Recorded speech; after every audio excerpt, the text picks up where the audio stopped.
Hola, buen día. Aquí estamos iniciando el cafecito de la revista y vamos a conversar con el licenciado Domingo Dipret. De Prat, que hay, es que Dipret estoy pensando en general, Dipret. Domingo Dipret, que es abogado y es director regional del Consejo Nacional de Drogas, pero vamos a hablar con él sobre la ley de activos. De lavado de activos, que es una ley que ahora se supone que va a tener mayor connotación. Así es. Fundamentalmente con los presos de tema Odebrecht, que probablemente no puedan ser condenados por el soborno, porque de soborno quedan pocos rastros, pero sí quizás puedan ser castigados por la ley de lavado de activos. Entonces, me gustaría conocer sobre esa ley y cuáles son las implicaciones que tiene. Sí, gracias, buenos días. Ciertamente que la ley, como habíamos dicho ya en ocasiones anteriores, es una ley que evidentemente le da más severidad a las sanciones y tiene una particularidad, que ahora no solamente engloba aquellas infracciones como el narcotráfico, sino que también trata de manera muy específica lo que es el terrorismo. O sea, las sanciones el financiamiento del terrorismo, de lavado de activos per se, entiéndase, alguien que cometa soborno con relación a infracciones que tengan que ver con eso, trata de personas que están circunscritas dentro de las infracciones determinantes, son penas que van de 10 a 20 años, pero en lo que concierne al terrorismo van de 20 a 40 años y ya ustedes saben lo que implica eso, o sea que hay un elemento agregado bastante sólido con respecto a esa infracción. Pero si fuéramos a aplicar la ley con relación al caso de Odebrecht, la ley no es irretroactiva. Cierto, pero ¿qué pasa? Que la ley 7202, que es la ley a la cual ellos se pueden acoger, también establece ese tipo de infracciones que ahora se conocen como determinantes, sí, de 5 a 20 años. Incluye hasta 20. También, sí. Pero el que no pueda comprobar que lo que tiene se lo ganó limpiamente, honorablemente, legalmente, ¿qué le sucede? Bueno, con respecto a la nueva ley, evidentemente que hay un procedimiento que establecer, como en el derecho. Existe lo que se llama el proceso penal, la misma penalidad, pero en lo que concierne al lavado de activos hay una serie de mecanismos que se pueden comprobar de acuerdo al seguimiento que dan las autoridades. ¿Cuáles son esas autoridades? Existe una unidad de análisis financiero, existe el Ministerio Público, existe Impuestos Internos, que son las entidades en las cuales se pueda determinar los incrementos patrimoniales, como ustedes vieron en el mismo proceso, cómo puede realmente ubicarse que hubo un aumento, pues evidentemente que usted lo verifica con la adquisición de vehículos, con un aumento sustancial en cuentas de banco y cuentas de propiedades. Esos son los indicios que dan para poder establecer eso. Entonces, cuando usted lo avala en indicativos que están básicamente señalados en estas instituciones, pues ya hay un aporte bastante sólido para corroborar una prueba. Bien, vamos a brindarle a nuestro invitado, y a Tony y a Jaime, el aroma y el sabor inconfundible del café Santo Domingo. Gracias. Sabor que empieza en el aroma. Gracias, dama. Gracias. Véngale, dama, como le gusta a mi amigo. Venga, que el suyo tiene azúcar, el mío no. Ah, no, esa dice Tomás. Vaya. No Dice nada. Tomás. No Sí, me la gusta. mía no tiene Salud, azúcar. sí. Salud. La mía no Aquí tiene hay azúcar. aroma. Siga usted con su azúcar.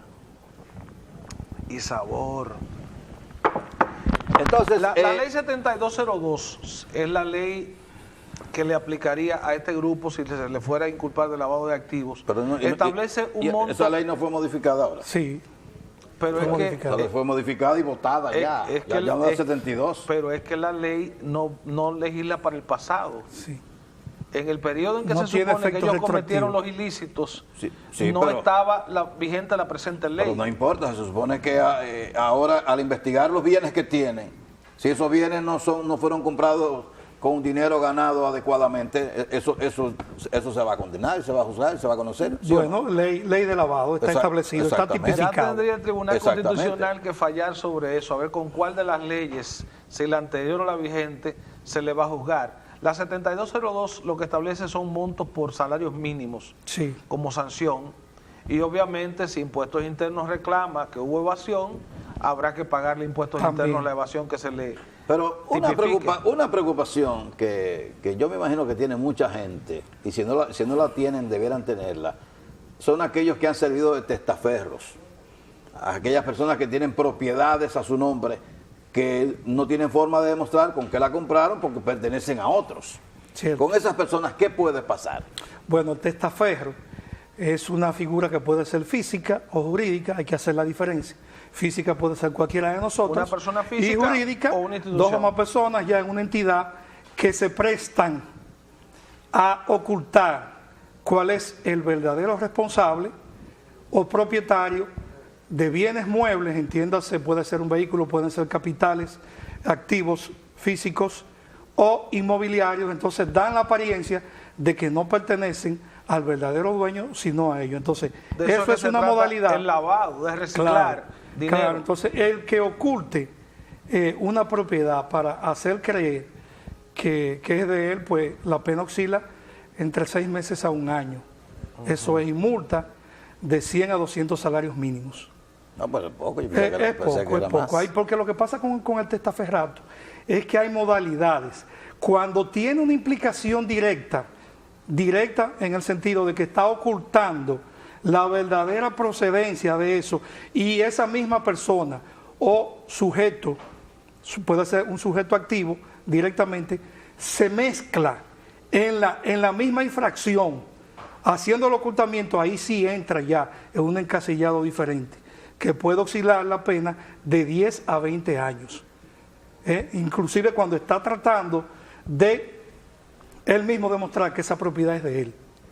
Entonces figura como de él, no es de él, en cambio se puede establecer por comprobaciones y una serie de seguimientos que la misma ley establece, que son figuras importantes como el informante, que son ya informaciones que puede dar una tercera persona sobre el seguimiento a ese testaferro, que evidentemente van a colocarlo en una situación bastante difícil. Si uno de los imputados, en el caso de Brecht, quisiera llegar a un acuerdo con el Ministerio Público, ¿cuáles pudieran ser las indulgencias? Bueno, está en la fase todavía, luego de esta fase de medida de coerción, evidentemente de que ahora ya en lo de la preparatoria del juicio puede llegar a un acuerdo, antes de una decisión, de una sentencia, en todo momento. Pero si decide. ¿Cuál tipo de indulgencia o facilidad o prerrogativa le puede ofrecer el Ministerio Público para que alguien confiese?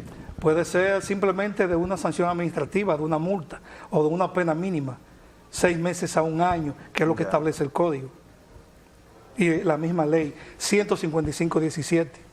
Si se comprueba que uno de los acusados del caso de Brecht hace 2 o 3 meses transfirió alguna propiedad a nombre de otra persona, ¿qué sucede en ese caso?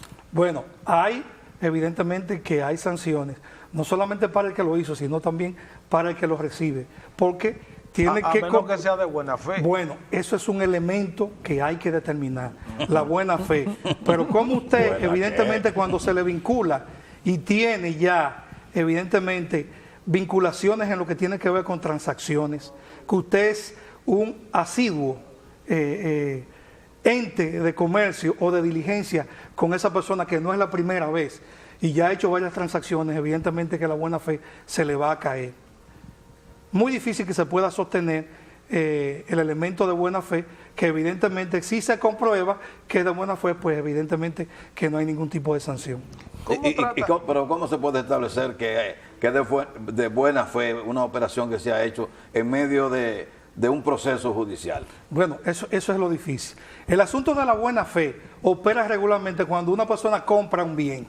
Un ejemplo, una propiedad que está vendiendo a alguien que la gente sabe, que conoce, que adquiere propiedades y que tuvo una vida en el AMPA criminal, en el mundo de la criminalidad organizada, entonces decide vender propiedades. Es muy difícil que una persona diga que no conoció a esa persona, que no sabía quién era, entonces adquiere ese bien inmueble. Entonces ahí para determinar que compró obrando de buena fe es muy difícil, pero se dan casos que también hay que establecer en que usted no sabe que una persona sí le sirvió de testaferrato a otra y esa persona vendió el inmueble. Es un caso que se puede dar y ahí opera la buena fe. Bueno, me interesa el inmueble. Regularmente cuando a alguien le interesa un inmueble y ve, mira, me interesa en esta dirección, yo voy y digo, este es el inmueble que me gusta, quién lo vende, indago teléfono, voy y lo visito, y evidentemente que uno no tiene ese compromiso de uno manejar esa información de quién se trata. Yo adquiero el inmueble, inmediatamente puedo demostrar que no tengo ningún tipo de ligazón o vinculación con esa persona que me vendió ese inmueble.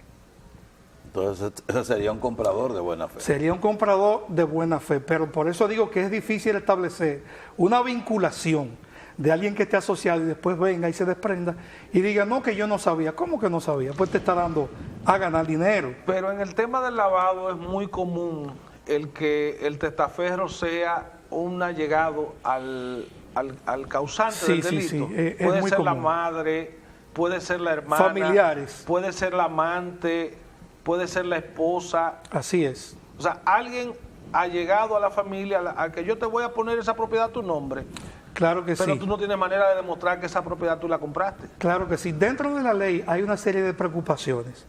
Y lo digo porque en el caso de los notarios, registradores de títulos, registradores comerciales, Eso es interesante. que es bastante delicado. Por ejemplo, aquellas personas que registran compañías aquí, en el edificio empresarial, Y las pueden cámaras tener de dificultades, sí.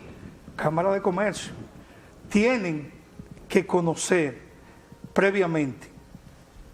Por eso se dice que hay diligencias, debidas diligencias, dice la nueva ley 155, que los llamados sujetos obligados deben manejar para que no aleguen que no conocían la procedencia de esa persona, sus identidades. Entonces, surgió esa preocupación, incluso con los registradores de títulos, que dicen, wow, pero ahora nosotros también somos pasibles de ser sancionados con penas de 6 meses a 1 año, por el hecho de nosotros recibir esos actos de venta y realizar esas transferencias de inmuebles cuando sobrepasan el $1.000.000. ¿Qué pasa con eso? Desde que sobrepasa el $1.000.000, usted sabe que debe haber un procedimiento que no es el pago en efectivo, debe intervenir un cheque. Y cuando interviene el cheque ya eso va y se registra el mismo banco y ya se puede seguir el rastro de cualquier tipo de procedencia. Pero cuando es en efectivo y usted a sabiendas de que la ley lo dispone, entonces ya ahí usted incurre en pena, sobre todo el notario, que puede acarrear la pérdida de la misma notaría. Sí, pero en el caso de los notarios, no que el notario solo legaliza las firmas. Vamos a colocar unos mensajes y Sí. seguimos con esta conversación en breve. Perfecto. Vámonos.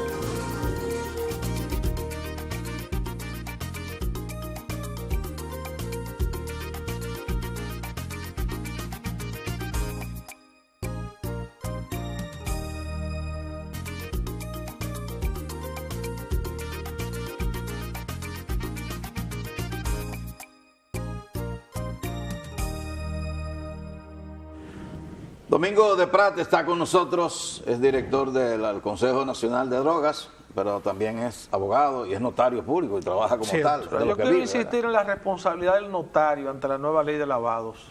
Así es.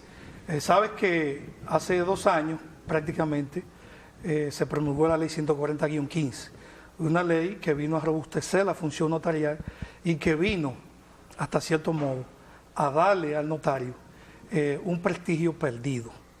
Eso hay que establecerlo. Y de ahí la gran labor que ha hecho el Colegio Dominicano de Notarios, que hay que significarlo.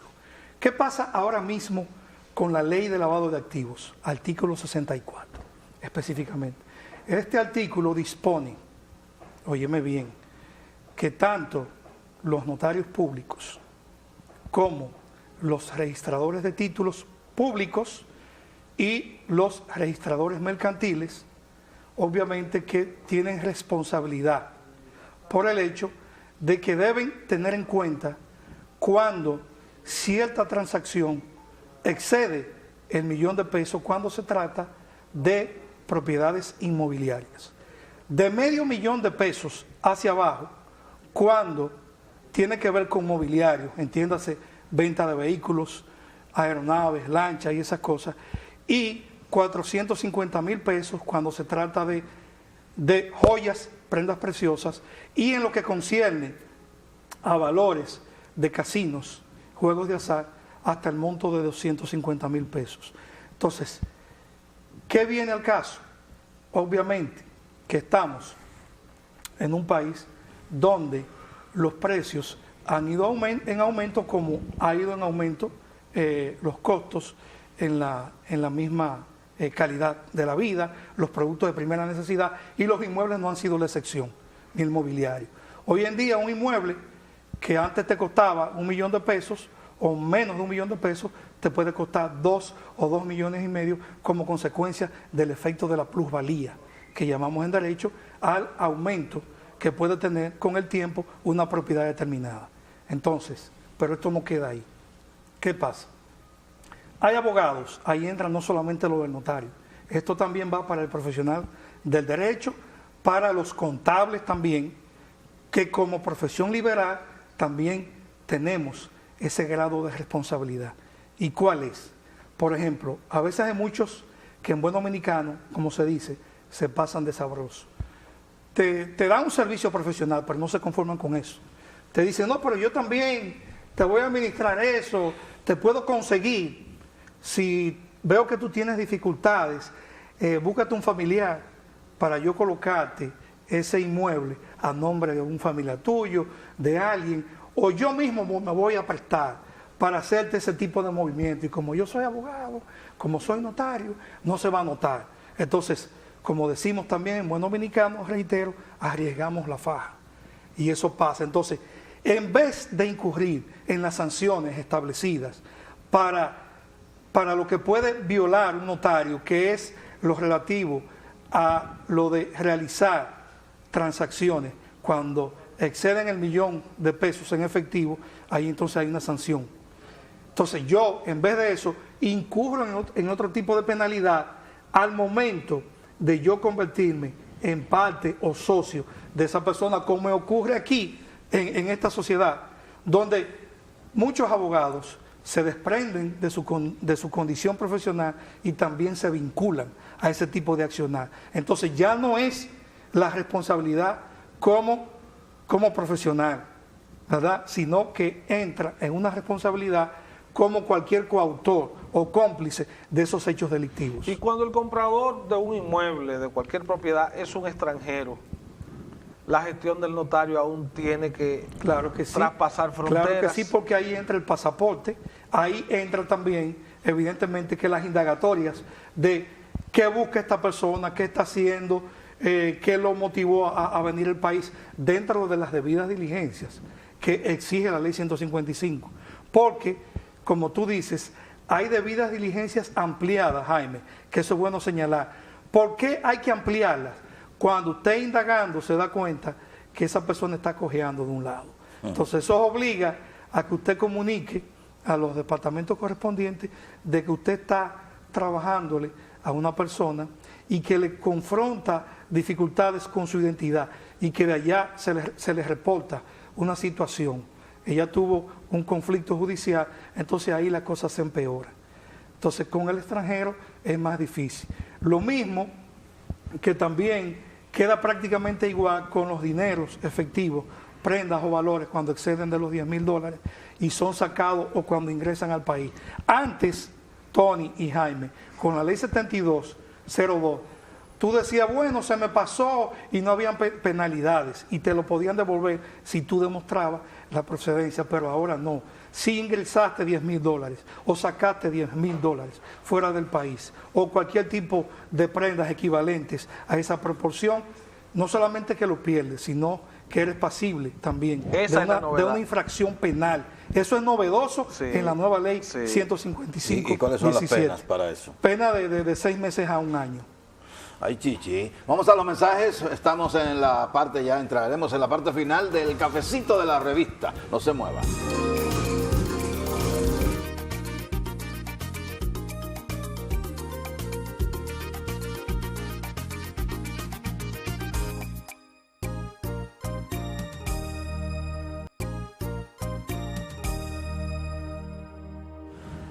Bueno, entremos entonces ya, entramos a la parte final del cafecito y estamos hablando de la ley de lavado de activos y financiamiento al terrorismo. Los efectos al sector inmobiliario. Eso, pero yo quiero señalar algo. En principio, la ley no incluía a las bancas de apuestas. Cierto.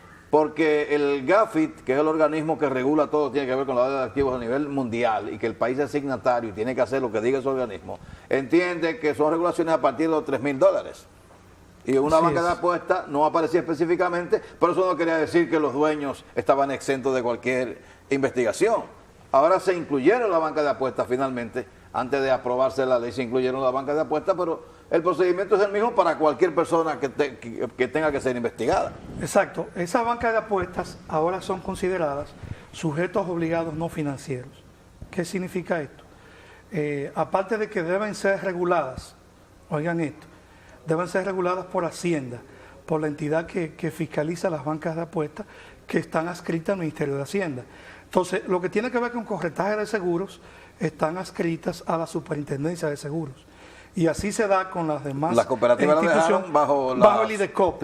Porque se quería que fuera la superintendencia de bancos. Exacto. Entonces, esos sujetos obligados no financieros son pasibles de sanciones que van con penas que oscilan de 10 a 20 años cuando son personas físicas y cuando son ya personas morales, instituciones, pueden incurrir, óigame bien, en multas que son sanciones administrativas que le establece la ley, que van desde 2.000 salarios mínimos hasta 4.000 en adelante.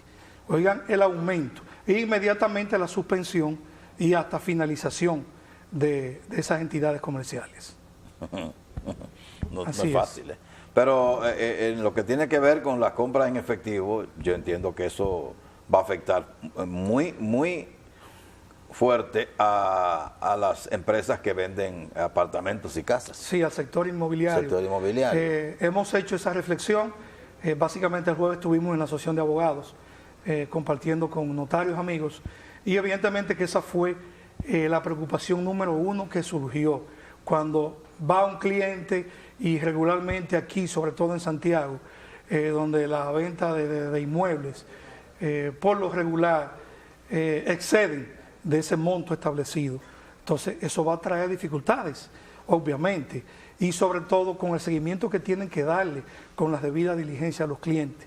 O sea, que va a perjudicar enormemente desde una óptica. Pero eso hay que admitirlo.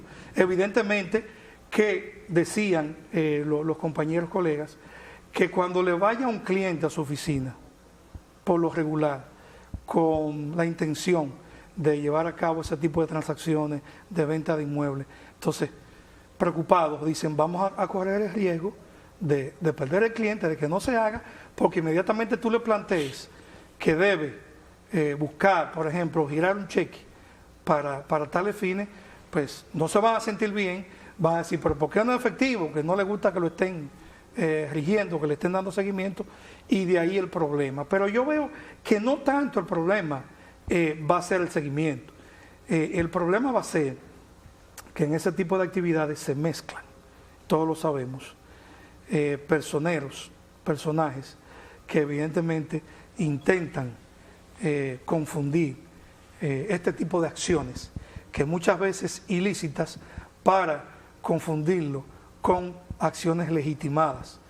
Y ese es el grave problema por lo cual estamos todos juntos y muchas veces reburujados, como se dice en buen dominicano. De algún modo se previene un tipo de delincuencia que no estaba lo suficientemente vigilada.